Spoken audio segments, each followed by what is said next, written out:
শাড়ি রোমে ভালোবাসা।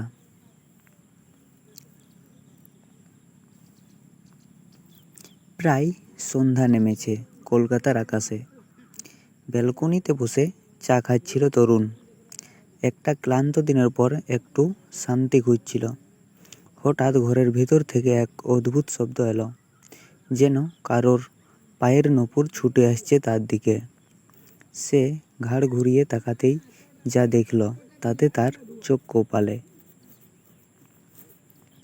তার বউ, মিষ্টি আর শান্ত স্বভাবের মেহুল, হঠাৎ শাড়ি খুলে তার দিকে দৌড়ে এলো।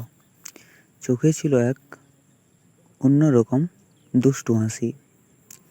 তরুণ তো অবাক। মুখে কিছু বলার আগেই মেহুল তাকে জড়িয়ে ধরে ফিস ফিস করে বলল, আজ আর রান্না নেই, দুঃখ নেই, শুধু তুমি আর আমি। তরুণের শরীর যেন হঠাৎ শীতল হয়ে উঠল। আবার ভিতরটা পুড়তে লাগলো উত্তাপে।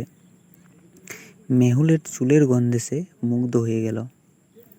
সে ধীরে ধীরে বলল, আজ এত দুষ্টুমি কেন হঠাৎ? মেহুল মুচকি হেসে বলল, তুমি তো সারাদিন অফিস আর অফিস, আমি তো শুধু তোমার অপেক্ষা করি। আজ ভাবলাম অপেক্ষার অবসান হোক একটু অন্যরকমভাবে।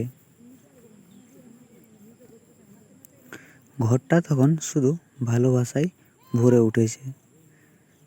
জানালার বাইরে ঝমঝম বৃষ্টি পড়তে শুরু করেছে, আর ঘরের ভিতর সেই ভালোবাসার ছায়া, গন্ধ আর উষ্ণতায় দুজন মানুষ মিশে গেছে এক মোহে।